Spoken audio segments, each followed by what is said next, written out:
Merci d'écouter MOF. Ce programme vous est offert par la Fondation Excellence SMA et par le réseau de l'apprentissage du 3CABTP. Le concours d'un des meilleurs ouvriers de France, c'est un concours qui est... c'est le geste le meilleur qu'il faut avoir. Si j'ai recommencé 5 fois ou 6 fois ma corniche, c'est parce que le geste n'était pas là, le filet n'était pas là. Ce que moi je voulais, c'était pas là. Et esthétiquement, c'était pas beau. Florent Boissary est plâtrier de formation et gérant d'une entreprise, la plâtrerie Rochelaise. C'est son beau-frère, plâtrier et décoré meilleur ouvrier de France en 2011, qui va pousser Florent à s'inscrire au concours. On est alors en 2013. C'est le bon moment pour Florent qui veut un peu de piquant dans sa vie. Et du piquant, il va en avoir. Son concours, il va le mener comme un combat au corps à corps. Vous écoutez MOF, cette série est consacrée aux artisans, aux salariés et chefs d'entreprise du bâtiment. À ces hommes et à ces femmes qui, un jour, ont décidé de se dépasser en allant au plus loin dans l'exercice de leur art. Comment être à la hauteur de cette épreuve, la plus exigeante que l'on puisse rencontrer dans sa carrière? La réponse est dans MOF, comment je suis devenu meilleur ouvrier de France. J'ai commencé par le biais de l'apprentissage, chez les Compagnons du Devoir. Et j'ai fait donc mon tour de France pendant 10 ans. Et puis, quand j'avais fini en 2003, je suis parti sur Reims retrouver mon épouse. Je suis resté à peu près 1 an là-bas et on est revenu sur Nantes, où en 2004, j'avais un poste à reprendre sur Nantes, dans une entreprise de plâtrerie staff. Et puis l'envie de me mettre à mon compte est passée par-dessus et donc du coup je suis revenu sur La Rochelle et puis 2007 j'ai créé ma société. On compte 23 512 salariés dans les métiers de la plâtrerie, qui incluent ceux de la plâtrerie traditionnelle, et les métiers de plaquistes, qui utilisent davantage de produits manufacturés, dont les plaques et les isolants. Alors aujourd'hui j'ai 41 ans. J'ai passé le concours en 2015. J'avais 37 ans à peu près. Il me semblait, il me fallait du piquant, quelque chose pour pouvoir me retrouver dans mon métier, puisque ça faisait 5 ou 6 ans je remettais plus blanc de travail sur les chantiers. Pour moi, c'était difficile parce que il me manquait cette partie, ce toucher avec la matière, ce rapport avec la matière qui me manquait et puis ça s'est fait vraiment tout à fait naturellement, puisque j'ai mon beau-frère qui est un ancien de mes apprentis que j'ai eu quand j'ai formé chez les Compagnons, qui lui est meilleur ouvrier de France en plâtrerie aussi, mais en 2011. Puis un soir de fête, il m'a un peu tendu la perche en me disant que le maître s'était fait dépasser par son apprenti, donc du coup c'était des histoires des paris de gamin, mais bon, je me suis dit que c'était le bon moment pour pouvoir le faire. Ma famille me suivait, j'avais aucun problème, on était assis familièrement, j'avais aucun souci, mes enfants étaient d'accord avec ça. L'entreprise, ça suivait son cours, et donc du coup, c'était le moment de le faire. C'était pour moi le moment de le faire. Après, il me semblait judicieux de le faire quand on a entre 35 et 40 ans. Donc du coup ça s'est fait vraiment on s'est inscrit et puis un jour on reçoit une lettre en disant écoutez, vous êtes bien inscrit, maintenant affaire à suivre. Le métier compte 95 femmes, soit 0,4% de l'effectif total de ce métier. Quand j'ai su quand étaient donc les épreuves qualificatives, elles étaient en 2014, mars 2014. À Lizy-sur-Ourcq, au CFA Docker, à côté de Château-Thierry. Le parrain, enfin la personne qui m'a entraîné, c'était plus, je l'avais avec moi, mon beau-frère. Et puis donc il m'a aidé pendant, s'est donné 1 mois, et tous les samedis on venait travailler là pendant 4 à 5 heures. Donc on avait essentiellement du poussage sur place et une partie sur table pour pouvoir assembler du type Oméga, des choses comme ça. Du poussage, c'est traîner une moulure sur table ou sur le mur. On pousse. En fait, c'est tout simplement ça. Au bout d'1 mois, on ouvre la partie à Lizy-sur-Ourcq, et puis voilà. Et puis on était 5 candidats. en plâtrerie gypserie. On s'est présenté, 4h30 de boulot à faire. Le profil, on le connaissait, puisque le profil de la moulure qu'on devait fabriquer, on le connaissait, donc fallait déjà le préparer ici. Donc il y avait déjà toute une dextérité sur le zinc, hein, c'était tout au micron. Pas de stress, nullement, parce que du coup, je me dis que quand on connaît son métier, la meilleure façon, c'est de ne pas stresser et de pouvoir réussir les choses. Et puis donc, du coup, l'après-midi, on a eu donc une partie à exposer, un chantier qu'on devait choisir pour expliquer aux professionnels, en fait, au jury. Donc nous, j'ai présenté un chantier d'une restauration d'église, donc quelque chose qui est en plus une église classée monument historique. Et puis après, on a eu donc la partie technique, plus théorique. Et il nous avait bien dit que de toute façon, le chantier, faut prendre ça comme si c'était un chantier de déplacement. C'est-à-dire que on a fait le chantier, on a fait le devis, maintenant il faut aller chez le client et faire le chantier. Et donc faire la maquette. Puis j'y suis allé avec aucun stress, ou du moins le minimum de stress. J'en suis ressorti encore avec moins de stress. Je me suis dit que de toute façon, si j'y vais, j'essaye. Si j'essaye pas, je saurais pas. Donc la meilleure façon de savoir ça, c'est d'y aller. On fait le boulot et on s'en va. J'ai reçu une lettre du COET qui me dit Monsieur Boissary, vous êtes reçu aux épreuves qualificatives, donc place à la finale. Les effectifs de la profession ont diminué depuis 2009. Ils étaient près de 29 000 dans le métier contre 23 500 aujourd'hui.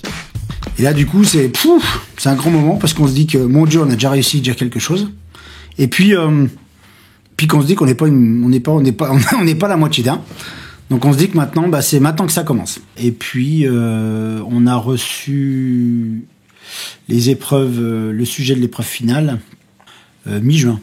Donc à partir de ce moment-là, donc j'avais rien mis du tout en projet dans le sens qu'il fallait qu'on fasse comme ça. Non, c'était des choses auxquelles il était hors de question que chaque chose a son temps. On avait effectivement 2 maquettes. Hein. On connaissait la maquette à thème qu'on avait à faire, hein, qui était les vasques de style Art déco. Donc ça, grand thème, vaste détail, parce que c'est l'Art déco, c'est un art qui est très sur entre 20 et 30 ans. Et là, je me suis dit, la meilleure des choses, c'est de pouvoir faire la maquette, de s'entraîner sur la maquette. Alors, on connaissait pas les profils, des corniches, des moulures et tout ça, mais en tout cas, on savait que dans notre métier, une corniche qui est dure à réaliser en poussage sur place, c'est une corniche à larmier. C'est une maquette qui fait 2,20 m par 3,60 m de large, 2,20 m de haut, et puis en profondeur, elle faisait à peu près 1 mètre. Un peu plus d'1 mètre, puisque du coup on avait 2 petits retours à l'équerre de chacun des côtés, et puis à l'intérieur on avait une niche de toute hauteur en anse de panier, et à l'intérieur de cette anse de panier on avait une niche en cul de four. C'est un peu une niche en cul de four, pour vous donner un ordre d'idée, c'est les chœurs des églises quand ils sont en rond avec les calottes et tout ça. C'est un chœur d'église qui est en fait en réduit. Donc là c'est une maquette qu'il fallait qu'on fasse. C'était une pièce qui était à faire donc là-bas, hein, directement sur place. C'était sur 1,80 m, je crois, par 80 cm de diamètre. Donc voilà, donc il y avait des difficultés de raccordement de courbes, de choses comme ça.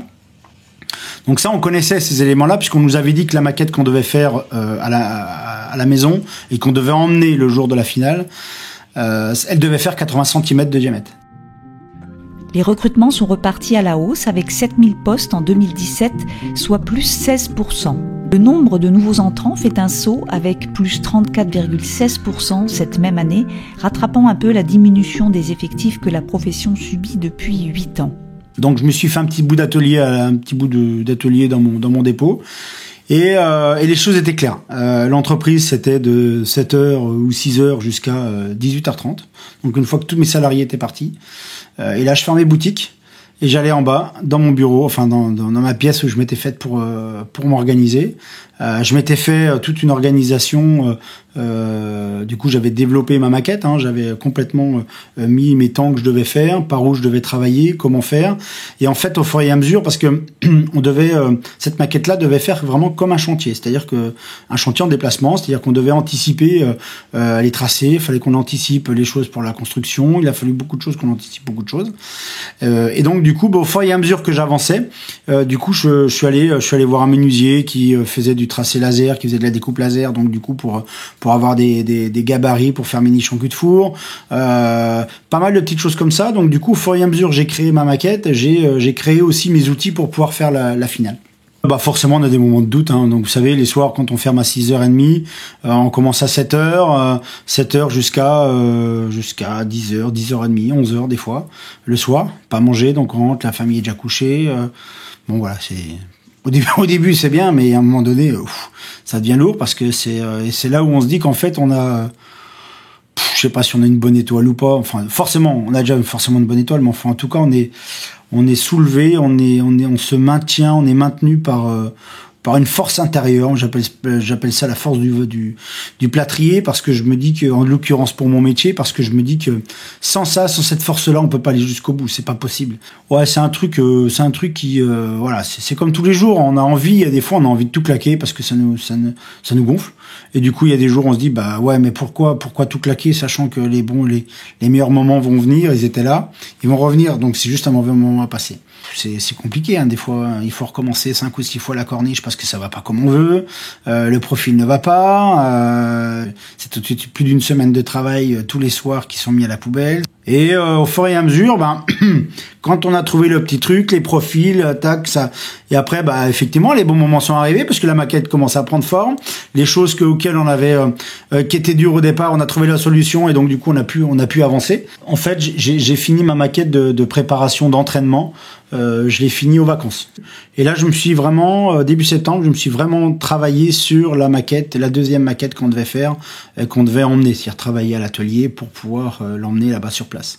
Et là, donc j'avais un petit peu travaillé dessus 2-3 semaines avant. J'avais fait un essai parce que je savais que ma maquette d'entraînement, il y avait des choses auxquelles j'avais déjà fini, donc du coup, je pouvais me permettre de travailler sur ce sujet-là. J'ai fait des tests, j'ai fait des choses qui n'ont pas été concluants, c'était horrible, c'était pas beau. Se former à l'excellence au métier du bâtiment et des travaux publics avec le 3CABTP, réseau numéro 1 de l'apprentissage en France. On est parti un week-end, j'ai dit il faut que je coupe parce que on n'en peux plus, à un moment donné je trouve plus d'inspiration. Je suis parti un week-end, on est parti sur Biarritz, puisque Biarritz étant le casino de Biarritz date des années Art déco. Et donc du coup on a visité, je me suis inspiré donc du casino de Biarritz, et c'est là où j'ai dit ok, c'est comme ça qu'il faut que je la fasse. Donc je suis rentré, j'ai refait un autre prototype qui était cette fois-ci trop petit, mais qui était trop imposant. C'est-à-dire qui était pas ajouré, qui me correspondait pas vraiment. Et puis en discutant justement avec mon parrain, il me dit mais pourquoi tu fais pas quelque chose de plus aéré, qui soit plus ouvert, où la lumière, l'art déco, la lumière doit rentrer dedans parce que il jouait beaucoup avec les vitraux, avec des courbes, il y avait beaucoup de choses comme ça. Et donc du coup je suis parti sur une maquette qui était arrondie, le plus simple possible. Enfin voilà, des choses qui étaient je vais pas dire plus simple parce que j'ai quand même passé 250 heures de travail dessus. J'ai avancé comme ça, je me suis dit ok, donc je m'étais fait ma petite maquette avec des petits morceaux en polystyrène pour me dire voilà, c'est comme ça peut le faire, voilà. Donc pendant tout ce temps-là, en fait, on a travaillé donc tous les soirs, tout le temps, pareil, tous les soirs de 6h30 à 22h, 22h30, suivant la gâchée, suivant l'avancement, suivant donc j'avais mis ça. J'ai la famille qui était partie une semaine pendant les vacances la Toussaint, du coup là, j'avais personne à la maison, donc ça a été travail de 6h30, 7h jusqu'à minuit, 1h du matin. Là, j'en ai profité au maximum. C'est là où ça m'a permis de pouvoir faire avancer mon travail. Et les week-ends. Alors, les week-ends, samedi, c'est obligatoire. Dimanche aussi, mais après, je travaillais en fonction de ce qu'on avait envie de faire, avec la famille. C'est-à-dire que c'était ou le matin. Le matin, c'est bien parce qu'on a les horaires, on est plus frais. Ou l'après-midi. L'avantage de l'après-midi, c'est qu'il y a plus d'heures et on peut faire plus d'heures. Et du coup, mais on fait pas grand-chose. C'est-à-dire que les enfants dormaient le matin. Et voilà. Aussi, on a une vie personnelle et qui, je voulais pas non plus dire, non, je peux pas parce que être invité le samedi soir, non, pas possible parce que demain matin à 7h, je suis au bureau, au boulot. Non, il était pas possible. On avait une soirée, pas de problème, on faisait la soirée. Ça veut dire que le dimanche matin, je me reposais, je faisais des choses avec la famille le matin, l'après-midi, j'allais travailler. Donc du coup, c'était des choses qui étaient libres, effectivement, c'était moi qui donnais mes temps, mais en tout cas, faut que ça soit une rigueur, et ça, on vous le dit tout au long du travail. Mon parrain me l'avait dit, il me dit, c'est une rigueur de travail qu'il faut que tu aies, et c'est pour ça que j'ai tout mis dans des cases, pour me dire, et à chaque fois que je jouais avec une case, je jouais avec une carte, et c'était comme ça qu'on faisait avancer, parce que si on commençait à tout mélanger, c'était juste pas possible. On peut accéder au métier avec un CAP BEP plâtrier plaquiste, un CAP staffeur ornemaniste, le bac pro construction bâtiment gros œuvre, œuvre, le bac pro aménagement finition du bâtiment et enfin le BT finition et aménagement. Jour J de la preuve ? Ouais. Super. Super parce que j'ai eu tout un entourage qui m'a permis de... Quand j'étais à Lyon, j'étais hébergé chez un copain. C'était vraiment... tout était cadré, tout était clair, tout était mis au propre, tous ceux qui m'encadraient autour de moi, j'avais quelque chose, c'était un cocon. C'était vraiment que du positif. Franchement, c'était vraiment que du positif. Donc forcément, on a un peu d'appréhension le lundi matin. Eh ben, ça a démarré que le lundi matin, par l'avenue du président qui vous dit, bah voilà, les sujets c'est ça, vous avez tant de temps pour le faire, le surveillant c'est monsieur Untel, et les horaires, bah voilà, c'est de 7h30 ou 8h jusqu'à midi, enfin, faut faire 10 heures par jour. L'avantage, c'est que la maquette, on nous avait demandé de préparer la maquette en amont, de se dire, voilà, tel jour on doit faire là, tel jour on doit faire ça, on en est là, voilà. Et donc, du coup, vraiment de tout décomposer de notre maquette, comme on apprend aux apprentis aujourd'hui de le faire et comme on le fait aujourd'hui dans nos entreprises respectives, hein, c'est-à-dire pour être le plus opérationnel possible et pour être le plus rentable, pour ne pas perdre de temps. Donc on n'était plus que 3 candidats sur 5. Et donc du coup là on se dit mais lui il fait autre chose, il a déjà prévu sa brique est coupée, moi je l'ai pas prévu, je vais perdre du temps, comment je vais faire et puis l'autre candidat qui lui est arrivé la fleur au fusil, ouais bah écoutez ouais ça va bien se passer, puis du coup bah on se dit que chacun a appréhendé la maquette différemment pour un résultat qui est exactement identique. Mais en tout cas, les façons de faire étaient c'était marrant à voir parce que chacun avait sa façon de travailler. Et c'était là où c'était génial parce que du coup, on se dit, mais lui, il fait ça, mais il va pas y arriver ou il va galérer. Puis en fait, il sort son truc, il sort sa corniche, sa moulure. Et puis nous, on se dit, bah ouais, mais moi, si je fais ça comme ça, je devrais peut-être faire comme lui. Mais en fait, non, c'est pas comme ça qu'on a. Et du coup, il faut. J'ai une philosophie, c'est que la première chose qu'on pense, faut toujours que ce soit la meilleure. Faut que ce soit toujours la bonne. La première chose, c'est toujours la bonne, parce que ça vient du cœur, ça vient pas de l'esprit, et quand ça vient du cœur, ça vous correspond. On avance petit à petit, et puis on se dit, bah voilà, moi à midi, j'en suis où, je devais faire ça, ok, bon, j'ai une demi-heure de retard, parce qu'en fait, ça se jouait quasiment à la demi-heure, et on se dit, donc ça veut dire que cet après-midi, faut que je mette vraiment les bouchées doubles pour ça. Fin de la première semaine, j'en étais avec mes enduits de fait, mes enduits de plate de fait, ma corniche de traîner, j'étais en train de faire mes raccords de profil, c'est-à-dire les angles, et c'est ce que j'avais prévu. Donc le samedi soir, quand ça a sonné, on s'est dit bah stop, et quand j'ai regardé, je dis bah je suis bon dans ce que je devais faire. Mais il y a pas une ambiance de concours à pouvoir se détester à un point où non, toi t'es meilleur que moi, ou moi de toute façon je suis le meilleur. Non, il y avait pas eu plus l'un que l'autre. On était tous au même niveau. Enfin voilà, c'était vraiment quand je vous ai dit quand on est arrivé, c'était hyper positif quand on est arrivé le lundi. C'était quelque chose où il n'y avait pas de prise de tête, il n'y avait pas de stress, il n'y avait pas de serein. Les facettes du métier sont variées. Le plâtrier peut réaliser des ouvrages très techniques dans la construction neuve, mais aussi œuvrer dans le domaine de la décoration, voire de l'art, en réalisant des éléments décoratifs en plâtre. Bah, c'est quand même 120 heures, pas l'habitude de faire 120 heures pendant 2 semaines, donc déplacement. J'étais à Lyon, donc le dimanche, on est rentré le dimanche à la fin de la fin, hein, donc... Camion, 9 heures de trajet, il était temps qu'on arrive à la maison. Et puis là, j'ai mis, je crois que j'ai dû mettre 3 semaines à m'en remettre. Fatigué, mais bon, après voilà, c'était la bonne fatigue, mais c'est la fatigue auquel moi j'avais plus l'habitude. Et puis la dure réalité arrive, revient, de toute façon, je l'avais laissé pendant 2 semaines, je l'ai reprise là où j'avais laissé. Plein d'administratifs, plein de petites choses comme ça qu'il faut vite. De toute façon, le naturel revient vite au galop, donc il vous rattrape très vite. Donc faut vite se remettre dans le jus. Ouais. Quand j'en parle encore, j'ai un peu la gorge serrée parce que c'était vraiment un moment qui est vraiment magnifique. Donc, un de mes copains qui était avec moi, qui me dit, il m'appelle, il me dit Florent, je viens de recevoir, je suis reçu. Ah. Et là, je crois que j'étais ici au bureau et je prends la voiture, on habite à 10 minutes d'ici et j'ai pris la voiture, je suis allé à la maison, j'ai regardé la boîte aux lettres. Et dans la boîte aux lettres, c'était énorme. Franchement, c'était énorme. D'ailleurs, je crois que j'en ai encore les larmes aux yeux, c'est quelque chose qui est, on se dit tant d'efforts, c'est quand même un an de boulot, quand même, le concours, c'est quand même un an de travail, on se dit que c'est, je crois que ça vient après la naissance de mes enfants. Ouais, c'est quelque chose qui est, je sais même pas comment vous en parler parce que c'est quelque chose qui, ça se vit, c'est pas un truc qu'on peut en parler. C'est tellement énorme, c'est tellement plein de choses qui vous arrivent que, on se dit, c'est après qu'on quand on a la médaille, on se dit ouais, c'est vraiment un truc c'est un truc de fou quand même que j'ai fait.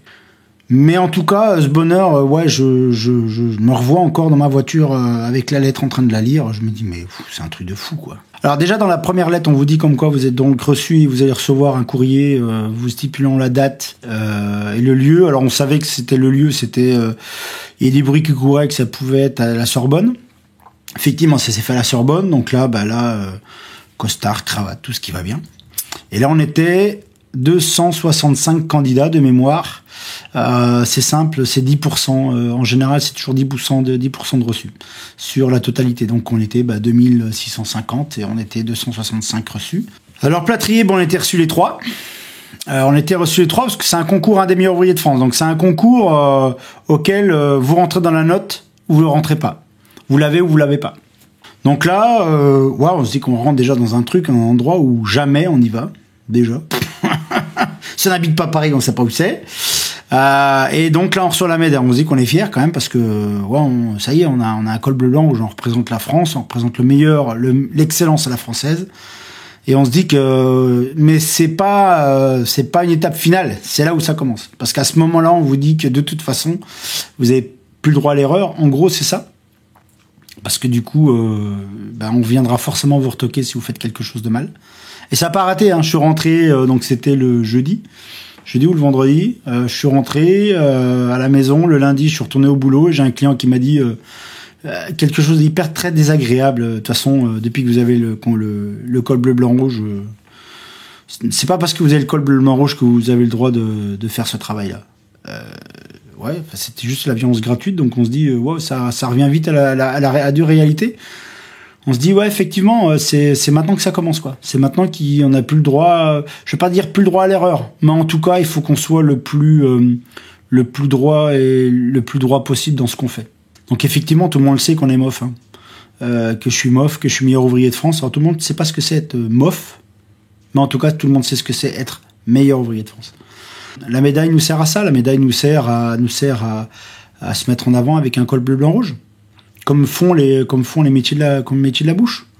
Quand je suis en représentation X ou Y, hein, quand je suis en inauguration, quand on a des choses comme ça, j'ai le col bleu blanc rouge et je le mets parce que je me dis que c'est pas parce que les cols bleu blanc, les métiers de la bouche, ils le mettent parce que directement avec leur vêtement blanc. Alors pourquoi est-ce que nous on n'aura pas le droit de le mettre dans le bâtiment? Donc après ça vous apporte de la jalousie. Les gens deviennent jaloux parce que ils sont jaloux de vous, ils sont jaloux de je sais pas, sans doute de la réussite, sans doute des choses comme ça.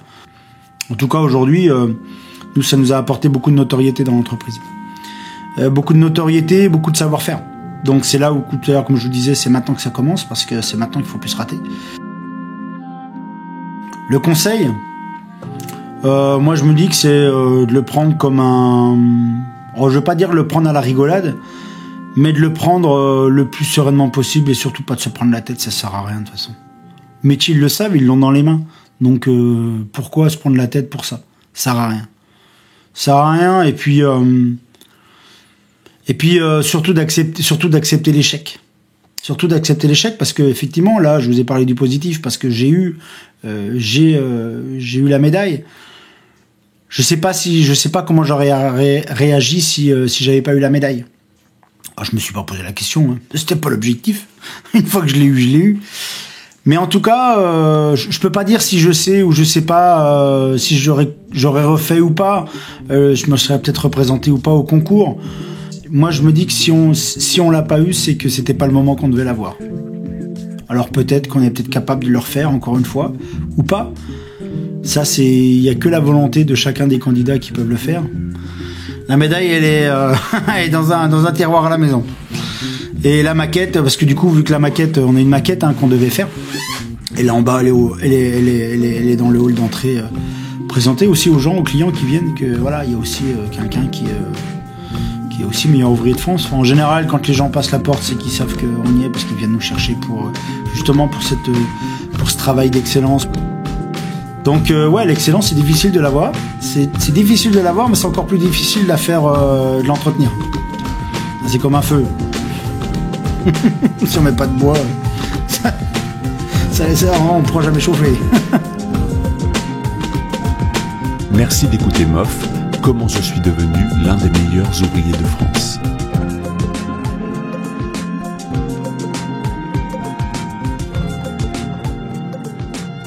Prochain épisode, Joël Godefroy, peintre en décor. Ce programme vous est offert par la Fondation Excellence SMA et par le réseau de l'apprentissage du 3CABTP.